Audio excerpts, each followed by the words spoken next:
La siguiente conferencia se titula El futuro de Data y Analytics, bancarización. Va a estar a cargo de Alejandro Correa.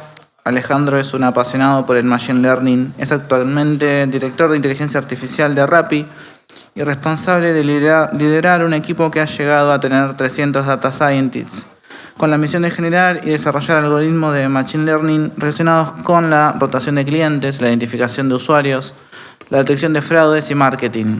Trabaja constantemente para mejorar los productos de Rappi con inteligencia artificial, generando un impacto positivo en los indicadores de este unicornio e impulsando una cultura de inteligencia artificial en todas sus áreas. Se considera un evangelista tecnológico de la ciencia de datos. Por eso es titular de 7 patentes estadounidenses sobre el uso de la inteligencia artificial en la detección de fraudes y la ciberseguridad, autor de más de 30 papers académicos publicados sobre el uso y desarrollo de la inteligencia artificial a problemas del mundo real, y colaboró en el desarrollo de 3 librerías open source más importantes de Machine Learning. Alejandro también es profesor adjunto del Departamento de Ingeniería Industrial de la Universidad de los Andes en Bogotá, donde dicta clases de Deep Learning y Data Science aplicada para los programas de pregrado y maestría. Dentro de su propósito de transformar y generar ventajas competitivas con IA, hace parte de la misión de expertos de inteligencia artificial del Gobierno Nacional de Colombia. Alejandro, ¿estamos? Acá estoy. Ahí está. Gracias. Bienvenido. ¿Quieres quedarte acá? Sí, está perfecto. Bueno, buenas tardes a todos. Un gusto estar acá con ustedes. Están terminando de ponerme los slides, pero mientras tanto... Gracias. Hoy les voy a estar contando sobre, un poquito sobre los retos de usar AI y también un poco sobre cosas más nuevas que hemos estado haciendo, en particular en aplicaciones en FinTech, mucho con data alternativa. El motivo de por qué está tan largo el título es, estaba hace un mes largo hablando con Iván, y entonces yo le mandé un WhatsApp como, listo, Iván, me encantaría hablar de retos de AI o de data alternativa en FinTech. Y él me respondió, sí. Y yo, lo miré, me puse a hacer otra cosa. Una semana después le volví a escribir. Y yo, listo, Iván, ¿de qué quieres que hable de esas opciones? Y me dice, así está perfecto. Entonces, acá estoy. Van a ver un corte bien fuerte en la mitad de la presentación. Hice un esfuerzo grande para juntarla. Creo que ahí más o menos lo estamos logrando. En la primera parte, quiero contarles un poco. Llevamos 2 días hablando sobre retos de data, retos de montar equipos de data, de centralizar data. Entonces fue como, ya sabemos todo lo que sucede en ese lado. Una vez llegamos a tener esa data disponible y supongamos ese mundo ideal, descentralizada, todos tenemos acceso y empezamos a construir un montón de modelos en todas las áreas. ¿Cuáles entonces son los retos que nos empezamos a encontrar a la hora de usar AI en ese momento? Y para mí, arrancamos siempre por el gran problema en el cual, ¿qué es AI? Entonces, casi todas las personas de negocio, y mi mamá incluida, se acuerdan de esto.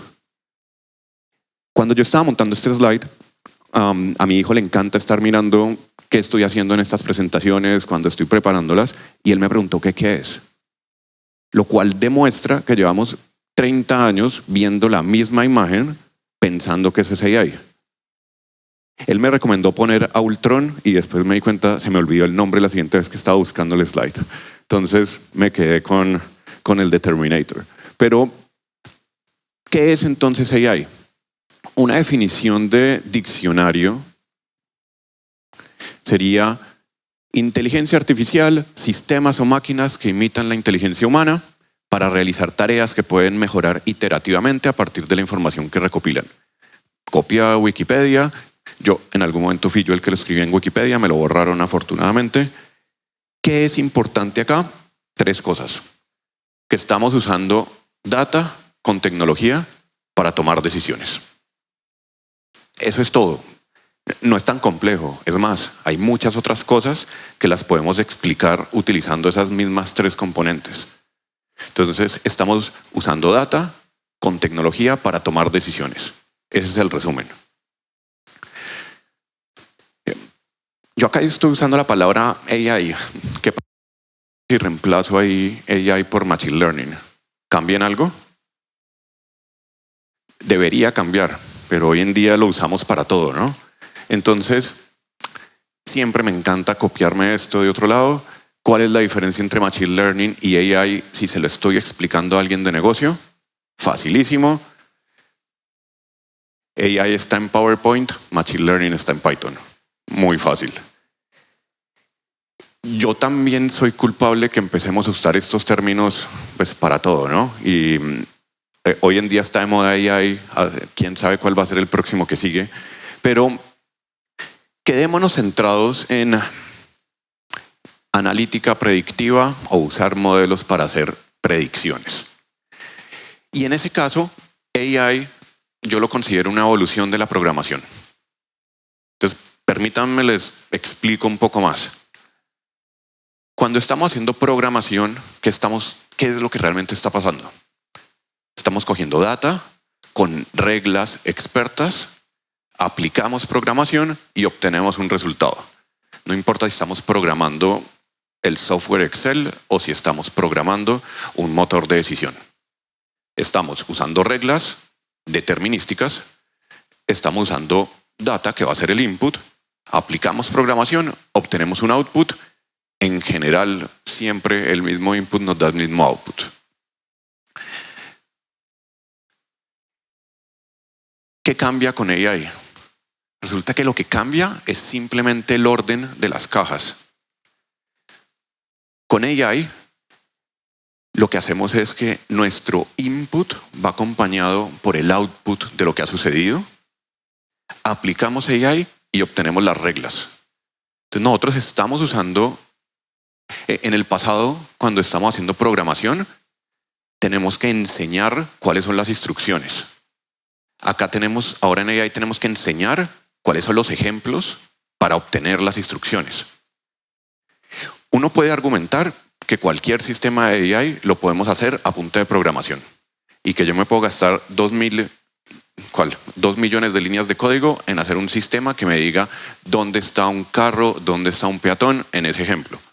Pero con AI eso lo podemos resumir a 2 líneas de código prácticamente, que es: queremos optimizar una función, aprendiendo ejemplos, ejecutar. Eso es AI. No necesitamos mucho más, sino saber cuál va a ser nuestra función objetivo, lo que queremos optimizar, y cuáles son los ejemplos. Acabo de hacer un paréntesis. A mí me gusta usar la palabra ejemplos y no la palabra data. Creo que todos habrán oído que un montón de organizaciones tienen muchísima data y uno va y mira cuál es útil para hacer modelos, muy poca. Entonces yo considero un ejemplo como data de la cual sabemos qué fue input, qué fue resultado, la tenemos organizada y es la que nos sirve para enseñarle un sistema de AI, o más bien para que un sistema de AI aprenda a encontrar cuáles son las instrucciones, cuáles son las reglas. Lo repito, optimizar la función objetivo aprendiendo de ejemplos. Facilísimo, 2 líneas de código. Es tan fácil que ahora hasta existen herramientas que ni siquiera me obligan a escribir esas 2 líneas, sino arrastrando cajitas, o con mínimo código, puedo hacer AI. Y si no les han vendido recientemente ninguna de esas, por ahí está Fabio de primeras. Pero si es tan fácil, y yo digo acá que es tan fácil, y hay un montón de software que lo hace fácil, ¿por qué el 85% de las soluciones o proyectos de AI fallan? Entonces me quiero meter un poco en ese campo y bueno, para romper acá un poco el hielo, les voy a pedir que me ayuden con el siguiente problema y vamos a hacer acá todos las veces del motor de AI. Entonces tenemos un sistema al cual le van a llegar imágenes. Y necesito que me ayuden a saber qué imágenes son gatos o no. La primera, ¿es gato o no? Segunda, tercera, cuarta, quinta y sexta.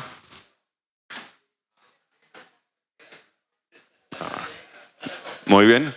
¿Quién fue el que estuvo viendo Netflix ayer a las 4 de la mañana y el sistema de recomendación llegó hasta allá?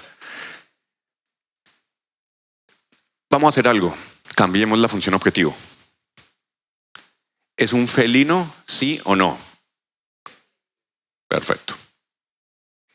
Pregunta, ¿cambió la data? Otra función objetivo. ¿Es gato y es mascota? ¿La 6? Ya casi todos estamos de acuerdo. Pero se dieron cuenta cómo cambiando la función objetivo está cambiándonos el resultado. Acá les voy a hacer una pregunta rápida. En las organizaciones de ustedes, ¿quién normalmente define la función objetivo? Dos extremos, el CEO o un desarrollador.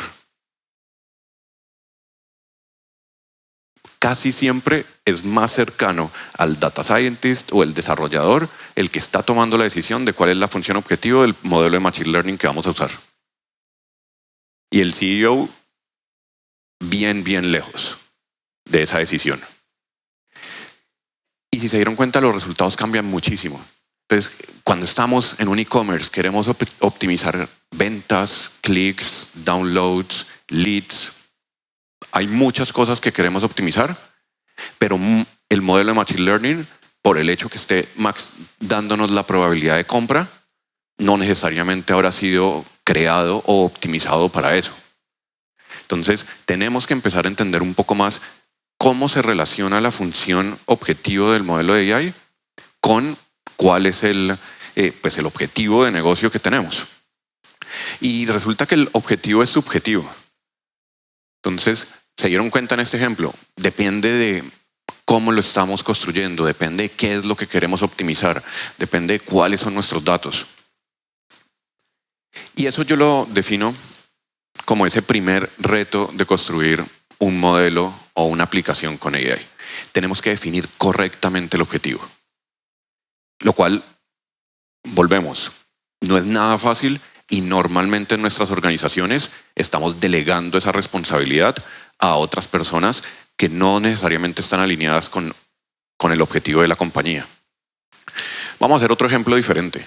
Entonces, supongamos que tenemos una aplicación de delivery de comida, ignoren en dónde trabajo yo, no importa, y contratamos a unos nuevos data scientists creativos super top. Y entonces estos data scientists nuevos vienen y nos dicen, ¿por qué no tenemos un sistema que nos ayude a recomendarle a las personas qué es lo más probable que compren? Entonces construimos ese widget que se llame recomendados para ti. Y queremos entonces hacer un sistema de AI que nos ayude a llenarlo. La primera pregunta es, bueno, ¿cuál es la función objetivo? ¿Queremos maximizar calorías vendidas? Creo que no. ¿Queremos maximizar número de pedidos? ¿Queremos maximizar número de clics? ¿Cuál creen? Pero hay un artículo en Netflix donde argumentan que ellos optimizan clics.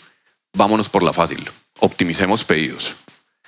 Una vez queremos optimizar pedidos, entonces consideremos el siguiente escenario.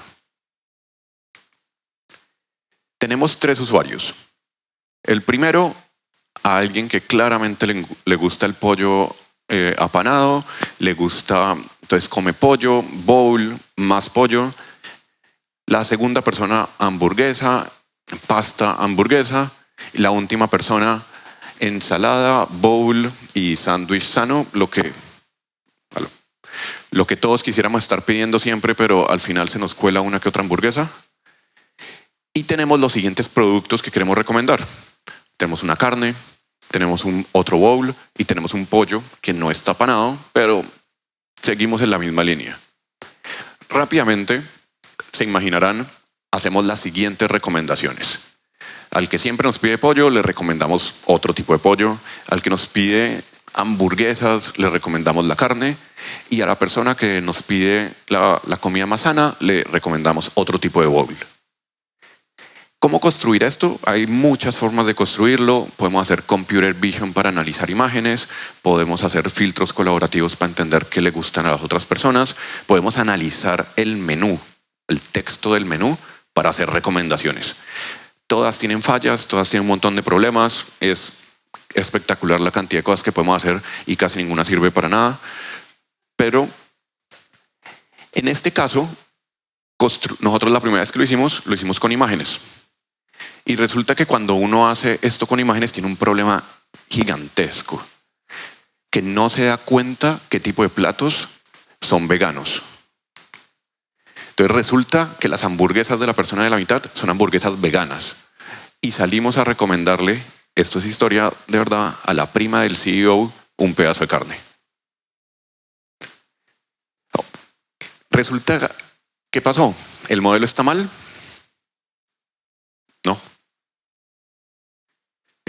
La metodología que usamos no consideró esa pequeña variable que qué producto es vegano y cuál no. ¿Hacia dónde quiero llegar? Hacia que puede que hayamos definido bien la función objetivo, pero también tenemos que seleccionar correctamente los ejemplos. Como dice el famoso refrán garbage in, garbage out, me gusta dejarlo en inglés, me parece más claro. Cualquier cosa que nosotros le metamos al algoritmo, él nos va a dar un resultado siempre. Y casos típicos en banca, estamos abriendo una nueva operación en una ciudad nueva y queremos usar el mismo score que construimos en otro lado para aplicárselo. Súper común que nos pase. Pero es más fácil echarle la culpa que el algoritmo no sirvió. Entonces tenemos que entender todo ese tipo de cosas a la hora de usar AI. Hay un ejemplo que a mí me encanta de Google y me encanta porque además yo me lo compré. Entonces esto es una chapa electrónica que uno pone en la puerta y cuando uno está llegando reconoce que uno es y entonces le abre la puerta. Espectacular, tiene todo el sentido del mundo. Entonces, y cuando está llegando alguien a entregar un pedido, le llega a uno el mensaje como está llegando el domicilio, está llegando esto, solo con la cámara que está viendo. Salió hace un año algo espectacular, que resulta que el sistema no lo habían entrenado con caras en las camisetas. Entonces en esta de acá le llegó el mensaje a la persona, hay un intruso que era Batman, porque cuando Google usó todas nuestras fotos, y digo todas nuestras fotos, para entrenar este sistema, no segmentaron cuáles fotos tenían una cara o no hicieron un preprocesamiento de tener un algoritmo doble que vaya y cruce. Creo que hay varias formas de solucionarlo. Una vez lo vemos acá es obvio, pero creo que todos se imaginan el momento en el cual nos dan una tera de fotos de caras y empezamos a construirlo y esto no aparece sino hasta mucho después. Y el motivo de por qué esto es algo que nos sigue pasando, porque muchas veces se nos olvida que los datasets tienen autores humanos. No importa si es un sistema el que está generándome data, siempre hay un humano por detrás que lo construyó.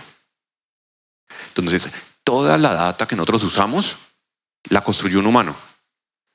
Están los ejemplos típicos, ¿no? Del sistema que está aprendiendo del mismo sesgo que traíamos antes a la hora de otorgar créditos o alguna otra cosa, pero hay muchos otros sesgos que no necesariamente estamos viendo. Entonces, grábense esto, los datasets tienen autores humanos, nos toca tratar siempre esa base de datos con una mirada de qué pudo haber hecho un humano al generar esta data para que después eso se me vuelva en un problema. Porque el AI no se va a dar cuenta. El sistema va a aprender y nos va a retornar siempre un resultado. De ahí que ese es para mí el segundo reto. ¿Cómo seleccionamos correctamente los ejemplos? Y quisiera unirlo rápidamente a la definición. Entonces, primer problema es optimizar la función objetivo. ¿Cuál función objetivo? Aprendiendo ejemplos. ¿Cuáles ejemplos? Y ambas todavía requiere que estemos por detrás un humano revisando eso. Y tenemos que tomarlo de esa forma. Una cantidad de herramientas que nos permiten, una vez definimos eso, hacerlo automáticamente, pero no podemos pretender que el sistema se dé cuenta del sesgo previamente, porque otra vez, ¿qué significa sesgo? No es claro. Bueno, les dije, por culpa de Iván, iba a partir la presentación en dos y ahora quiero enfocarme en lo que hemos hecho recientemente para el lado de FinTech, pero muy del lado de data alternativa. Resulta que nosotros tuvimos la fortuna cuando empezamos a crear los bancos que hoy en día tenemos. Rappi hoy en día emite tarjeta de crédito en 5 países. Cuando empezamos a hacer eso, estaba desde el principio claro que el motivo por el cual lo hacíamos era por nuestra data. fue tan claro que el deal que firmamos en México era específico. Acceso de data de Rappi a cambio de cientos de millones de dólares. Entonces, cuando uno empieza la negociación así, es más fácil argumentarle a todo el equipo directivo: oigan, nos están pagando por el acceso a la data, tenemos que gastarle muchísimo a garantizar que la vamos a usar de la mejor forma. Y parte de usarla de la mejor forma es: ¿qué otra data puede existir que nosotros no tengamos? Entonces duramos 1 año y medio haciendo POCs con todos los proveedores de data alternativa que existan en Latinoamérica, algunos inclusive por fuera, y les vengo a contar acá un poco de esa experiencia.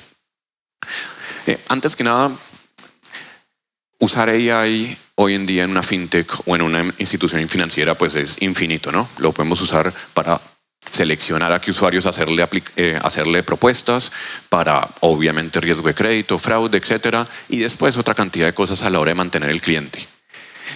Voy acá a estarles hablando casi todo a la hora de originación o a la hora de entender quién es ese usuario que yo le voy a dar algo. Y resulta que esto es algo que está relativamente inventado. Los bancos llevan cerca de 50 años definiendo el concepto del scorecard, usando diferentes metodologías, pero la data no ha cambiado. Data interna de comportamiento, data del buró de crédito, venga en la forma que venga, se combina en una regresión logística y obtenemos un score. ¿Cómo encaja esto con la nueva data alternativa que podemos empezar a recoger?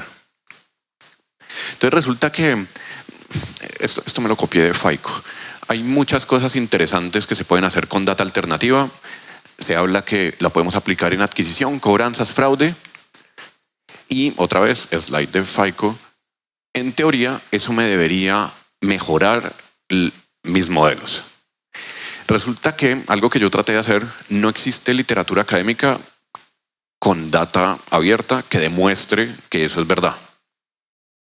Sin embargo, todos los proveedores nos venden que esta data alternativa sí es la que les va a servir para hacer algo. Entonces, por eso nuestra mentalidad fue: probemos todas. Y primero segmentemos rápido qué significa data alternativa y qué tipos de data alternativa yo puedo recoger. Yo les voy a contar desde el lado de un originador de tarjeta de crédito, pero me atrevo a decir que es exactamente la misma para casi cualquier otro caso de uso. Entonces hablamos de data de los pagos de los servicios públicos o de telefonía o data de pago de suscripciones de televisión por cable, etcétera. Ya hay muchos proveedores que nos la dan. Datos financieros, bueno, sobra decirlo, casi todo está metido dentro del buró, casi todo, aunque en el buró normalmente está agrupado. Ya existe forma de acceder a data mucho más individual en algunos países. Digital footprint, lo que está totalmente de moda. Entonces ahí arrancamos. Data, por un lado, de consumo de telefonía.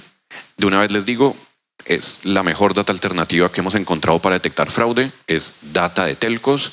El gran problema, no existe un solo proveedor en Latinoamérica y en cada país hay varios, porque casi que hay un proveedor por cada proveedor de telefonía. Pero es de lo mejor que podemos usar para pronosticar fraude. Pero también hay data del uso del dispositivo. Cuántos mensajes le llegan a la persona al día, cuánto duran las llamadas que hace, y eso se puede sacar facilísimo del dispositivo, con un SDK muy sencillo. Del email hay varias herramientas famosas que nos dicen la antigüedad del email y nos botan un score. Consumo de internet o cuál es el uso de internet que tiene, ahí no lo tengo, pero qué aplicaciones tiene instaladas. Entonces para Crossell tiene todo el sentido que yo quiera saber qué otras aplicaciones tiene instaladas. Y todo eso yo lo puedo hacer pidiéndole permiso al usuario, y como a todos nos habrá pasado, uno siempre da el permiso sin saber. Social media, hay muchos proveedores que también nos dan data de social media. A mí en este momento nunca he logrado que me sirva para algo. Biometría, espectacular para fraude. Para riesgo de crédito no hemos visto que funcione consistentemente. Y psicometría, hay mucha teoría, todavía no he visto que funcione. ¿Qué otras cosas hay? Comportamiento con la aplicación.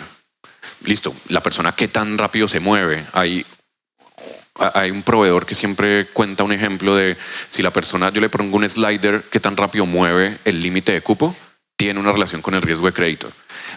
Pero yo acá les estoy contando un montón de anécdotas porque es lo único que he encontrado, anécdotas.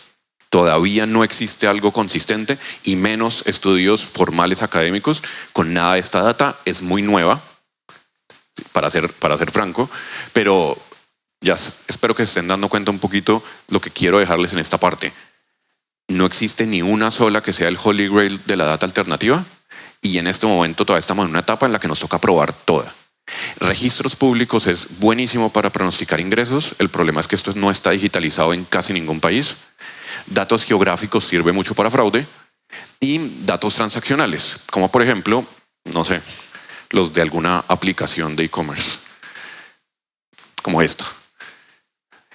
Entonces, ¿cómo arrancamos nosotros a enfrentarnos a este problema? Arrancamos con toda la data que nosotros podemos tener de la aplicación.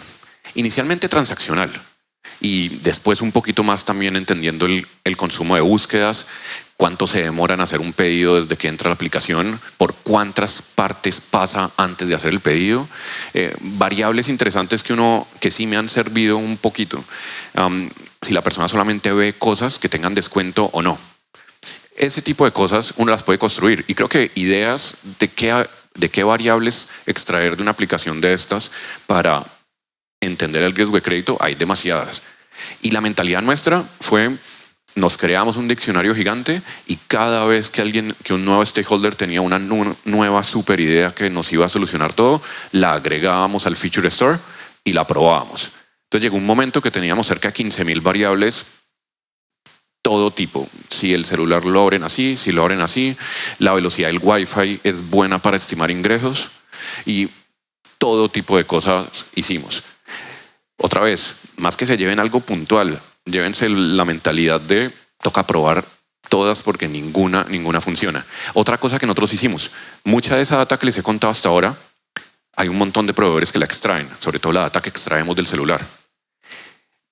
La mentalidad nuestra, teníamos tiempo, era hagámoslo nosotros. Entonces nos trajimos desarrolladores mobile al equipo de Data Science con el objetivo de extraer y sacamos toda la lista de cosas que se pueden extraer. En este momento les digo, no fue tan buena idea, extremadamente costoso, integrarlos con el equipo de desarrollo fue bien complejo, pero nos permitió probar, porque si es un externo el que nos saca toda la data y nos la da, normalmente le van a devolver a uno un score. Y de ese score uno no sabe qué fue el pedacito que sí sirve y que de pronto me sirve para algo más. Entonces la mentalidad fue extraigámosla todos nosotros, un proyecto de 2 años, antes de emitir la primera tarjeta. Por eso lo pudimos poder hacer. Cuando en la presentación que hicieron, en la última presentación que hizo Alejandro de SAP, ¿no? Sí. Habló de algo espectacular, que era, él habló del concepto del perfil evolutivo. Progresivo. Nosotros internamente le pusimos a eso endless onboarding, algo así bien fancy para que al inversionista le gustara. Pero resulta que hay un problema y caí en cuenta cuando Alejandro estaba presentando. Yo todo lo que les he contado hasta acá está en el mundo ideal del data scientist, en el cual la persona va a hacer la aplicación y yo bajo toda la data completa en ese momento y él va a estar feliz de darme acceso a toda la data. La realidad es que toca ser muy cuidadoso en qué orden yo le pido permiso a la data. Resulta que pedir el permiso de los contactos del celular, espectacular, pero pedir ese permiso es complejo, porque si yo no le estoy mostrando al usuario para qué lo voy a usar, ahí el usuario sí se da cuenta de aplicación de crédito, me están pidiendo los contactos, entonces toca encontrar otra forma de pedírselo. Entonces, nuestra versión se llama Endless Onboarding y la lógica es cómo hago que el modelo pueda hacer el pronóstico independiente, cuáles datos ya he podido recoger y en caso de rechazar, ahí sí tener un buen argumento de ir a pedir más data al usuario. Eso ha funcionado bastante bien. El problema es que si yo ya rechacé a alguien por data del buró, difícilmente voy a encontrar ese data point en el celular que me ayude a probarlo. Entonces es una promesa complicada, porque si ya lo rechacé, difícilmente lo vuelvo a probar gracias a los contactos del celular. Pero cuando Alejandro lo dijo, caí en cuenta que tengo que montar un slide sobre eso. En contra de todos mis instintos, preferí contárselos en vez de ponerme media hora a hacerlo mal. Pero esa es la lógica. Acá, mundo ideal, tenemos toda la data. En la práctica, toca encontrar una buena forma de gamification para ir pidiendo la data de una forma iterativa. Sobre todo cuando con plataformas nuevas de Open Banking estoy pidiendo acceso a la cuenta bancaria de otro banco. Eso, de entrada, el usuario nunca lo quiere dar, pero si el usuario está rechazado o le ofrezco un aumento de línea de cupo, me lo da, casi siempre. Les muestro de una vez acá unos resultados. Esto es una gráfica que llamamos los CHAP Values. Los Data Scientists seguro la conocen, los que no, es una forma nosotros los Data Scientists de pretender que sabemos qué es lo que está pasando. Y lo que nos dice es cada variable, cuál es el impacto que esa variable tiene. Todo lo que es buro de crédito está agrupado en la primera. Y de una vez, nunca en ningún modelo de los que hemos hecho, el buro de crédito es la segunda más importante. Siempre es lo más importante. Pero las siguientes empiezan a salir cosas interesantes. Les voy a leer las tres primeras porque creo que no se ve muy bien. La segunda es porcentaje de órdenes con tarjeta de crédito. Clarísimo, tiene sentido. La siguiente es la cuarta. ¿Cuál es el promedio de sus órdenes en la aplicación que son con descuento? Resulta que el usuario que solamente compra en la aplicación con descuento tiene mayor riesgo de crédito. Antes que me acribillen, eso es correlación, no es causación, pero son el tipo de cosas que uno empieza a descubrir. Y salen un montón de cosas, les conté, esto lo hicimos con 15.000 variables que sacamos de esa forma, pero era para poderles así como mostrar rápidamente algunas que nos han servido, pero el que les diga que es capaz de reemplazar al buro de crédito no es cierto. No existe y eso ha sido un buen aprendizaje de los últimos 3 años. Si el buro de crédito, si la persona está en el buro de crédito, no hay nada que hacer. Otro tipo de data que empezamos a usar más recientemente y era lo último que quería contarles es cómo empiezo a analizar a los usuarios no de una forma individual, sino como parte de una comunidad. Entonces eso se traduce en un grafo. Entonces, ¿cómo empiezo a entender y a relacionar a los usuarios? De toda la data que les he contado hasta el momento, hay muchas formas de relacionar a un usuario. Entonces, nosotros, este es un grafo, una muestra de un grafo, relacionamos al usuario por direcciones IP con las que se conectan, transferencias peer-to-peer, que es una población pequeña, contactos del celular, espectacular. La segunda set de data alternativa más importante son los contactos del celular. Uno crea un grafo, para que tengan una idea, cuando primero lo sacamos en México, con 200.000 usuarios que nos dieron los contactos, ya teníamos el 98% de la población mexicana. Espectacular. Direcciones de entrega de pedidos, obvio, o son familia, o son vecinos, o trabajan juntos. Referrals, una relación muy directa, el porcentaje de la población que hace referrals no es tan grande. Si comparten dispositivo móvil, si comparten tarjeta, si comparten tarjeta corporativa, todo ese tipo de cosas. Entonces lo que hicimos fue gastarnos un buen tiempo construyendo este grafo gigante. El grafo hoy en día tiene un par de billones de nodos y en relaciones esa cosa no escala, es horrible, pero nos ha servido muy bien para detectar fraudes y para estimar ingresos. Con el fraude es muy sencillo. Un defraudador o está totalmente aislado o está conectado con todos. Nunca en la mitad. Casi todo el resto de nosotros estamos en la mitad. En este grafo tenemos usuarios en rojo, direcciones de entrega en azul, direcciones IP en verde. Entonces, ¿qué hacemos después con esto? Resulta que algunos de esos usuarios están en el buro de crédito o algunos de esos usuarios tenemos permiso de acceder al buro de crédito. Entonces, ¿cómo con ese tipo de información somos capaces de analizar a los que no tenemos permiso todavía o definitivamente no están en el buro? El usuario nuestro, para que tengan una idea, la mitad de nuestros usuarios top son menores de 25 años. Entonces, una buena cantidad. Pagan con tarjeta de crédito, pero no es de ellos. Entonces, los conocemos desde que son jóvenes y están pidiendo alcohol cuando no deberían. ¿Cómo no vamos a ser los primeros que les damos una tarjeta de crédito? Un par de caso rápido, esta es una red conectando, la primera que hicimos fue conectando transferencias de la billetera virtual. En Colombia esta billetera tiene mucha acogida y espectacular para detectar merchants. Resulta que una cantidad de personas usaban la billetera virtual como medio de pago para vender cositas pequeñas que ellos mismos fabricaban, y ahí empezamos a descubrir un nuevo tipo de usuario que no sabíamos que existía. En este caso hicimos un grafo marcando quiénes eran defaulters, quiénes no, y eso lo que hicimos fue, sin complicarnos mucho, extraer variables del grafo para meterlos dentro del modelo que ya teníamos. Y del grafo uno puede extraer muchas cosas. Por un lado está la información, se llama topológica del grafo. Cuántas conexiones, qué tan central es el usuario y qué tan influenciador es el usuario, a qué comunidades pertenece. Y otra forma de hacerlo es un poco más avanzado usando redes neuronales en grafos. Entonces, una explicación rapidísima de qué es una red neuronal en grafo es un modelo el cual me permite que si yo tengo, en este momento, de cada usuario, tengo 6 variables típicas individuales del usuario. Tengo número de pagos con tarjeta, número de pagos en efectivo, órdenes canceladas, el gasto que hacen en la aplicación, reclamaciones, porcentaje de compras con descuento. Entonces, ahí estoy analizando a cada usuario de una forma individual. Pero aplicando una convolución dentro de una red neuronal en grafo, soy capaz de combinar la información del usuario con la información de sus vecinos.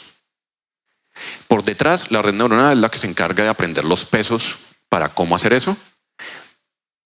Mal explicado es la combinación de las variables del usuario con las variables de sus vecinos. Mal explicado, hay que estimar los pesos para que esa combinación no es necesariamente lineal. Pero ¿qué nos permite? Resulta que puede que yo sepa muy poco de alguien. Soy capaz de cómo modelarlo utilizando la información de sus vecinos. Saltando al resultado. Este es otra vez el mismo modelo que les había mostrado antes, pero ahora agregando variables del grafo. Y la primera que sale interesante es la tercera variable. Entonces, la cuarta variable. La cuarta variable me está diciendo las personas que están, los vecinos del usuario en el grafo de tarjetas de crédito, ¿cuál es el promedio de órdenes que hacen? Entonces, mis vecinos, dentro del subgrafo de tarjetas, ¿cuántas órdenes hacen? Eso tiene un impacto. Y salen cosas mucho más interesantes también. Entonces me salen variables como qué tan central es el usuario, cuál es el gasto total de mis vecinos, y eso funciona no tanto para riesgo de crédito, pero funciona muy bien para estimar el ingreso de las personas y también muy bien para estimar el fraude. ¿Qué les quería dejar hoy? Primero, recordemos, el objetivo es subjetivo. ¿Cómo estamos construyendo el modelo de AI? ¿Cuál es la función objetivo que queremos optimizar? Es totalmente subjetivo y de eso va a depender casi siempre que nuestro modelo funcione o no. Entonces, cuando nos lleguen con un modelo, preguntemos qué es lo que está optimizando y por qué. Los datasets tienen autores humanos. Todos los datasets fueron construidos por un humano. Y más allá de los típicos ejemplos de sesgo, hay muchas más cosas que vamos a descubrir que no son obvias de buscar. Y si simplemente usamos la data y la metemos sin ver dentro de un modelo, el modelo va a dar un resultado. Y el uso de data alternativa es extremadamente útil. Lo que les dije muchas veces, no existe una sola data que vaya a servir. Háganlo con un mindset de A/B testing de todo, pero sí toca probarlos y sí hemos encontrado algunas cosas en las que nos genera algo de valor. Para el lado fintech, si el usuario ya está 100% bancarizado, no hace falta, es para otra población para la cual la data alternativa realmente es útil.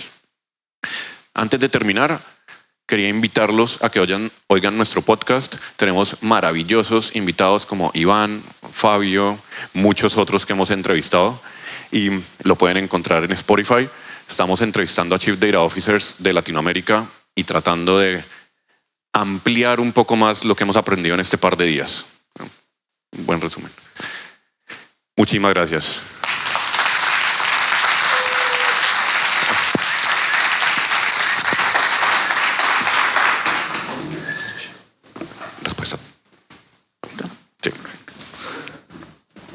tenemos preguntas. ¿Alguien quiere preguntar algo? Un segundo. A ver si te conseguimos un micrófono, así escuchan todos. Gracias. Dale. Como siempre, Ale, un gran placer escucharte. Creo que sería bueno entender un poquito más del trabajo de grafos que han hecho, ¿no?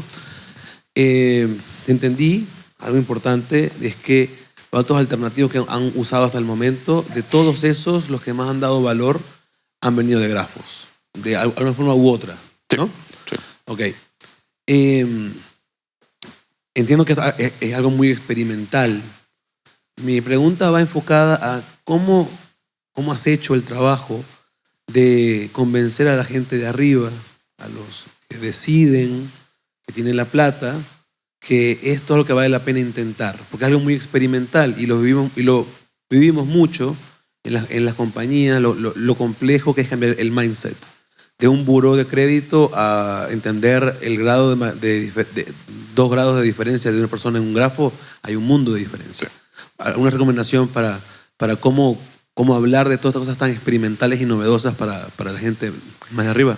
Es la mejor pregunta que podían hacerme porque es donde me gasto el 90% del tiempo. Yo tuve la fortuna que cuando empezamos a montar los bancos, estratégicamente yo fui la persona de riesgo. ¿Y por qué lo hice? Para que no hubiera nadie de riesgo diciéndome que no. Una vez pasó esa luna de miel y empezamos a emitir, me tocó contratar Chief Risk Officers y la negociación a la que llegamos fue que siempre, en todo momento, hay un 10% de la población para experimentación de Data Science.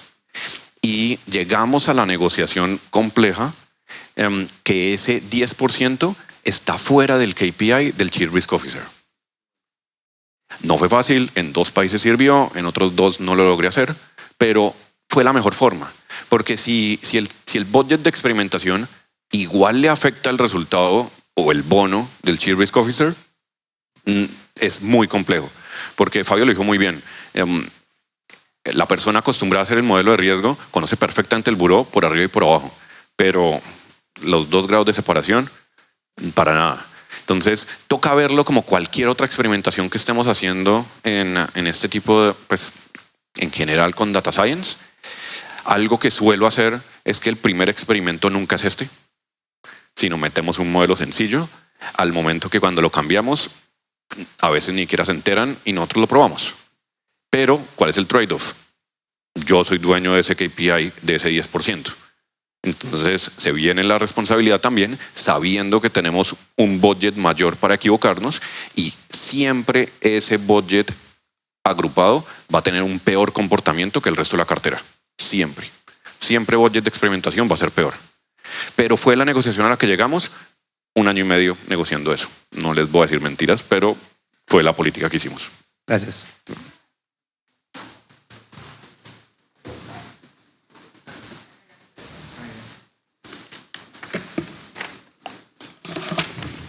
Hola, ¿qué tal? Primero nada, súper interesante.